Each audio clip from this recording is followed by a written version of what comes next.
Chief Justice Bryan Sykes has added his voice to the ongoing challenges facing court administration workers in Westmoreland. He got a first-hand view of the working conditions on Thursday. Kimberly Petty has this primetime news update.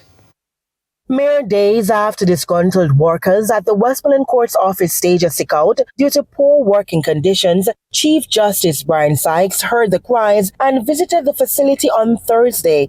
His first thoughts: the court needs to be rebuilt or refurbished. Either way, we are at the point where the operations cannot continue here for much longer. The Westmoreland Parish Court was severely damaged during Hurricane Melissa. Since then, admin staff have been working from these containers, which are said to be extremely hot. There are also concerns about a rat infestation and mold. Justice Sykes revealed that alternative accommodation has been identified. We think we have found an appropriate place, and by appropriate, it is by no means the best place for a court, or the design is not really for that of a court, but it is certainly significantly better than where we are now. Since the hurricane, court matters have been transferred to the Withorn Outstation Court while trials are on a pause. The Court Administration Division must have greater control over its budget.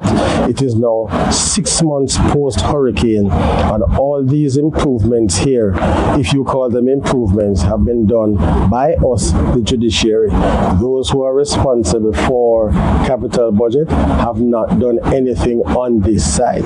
That is just a plain, unpalatable truth.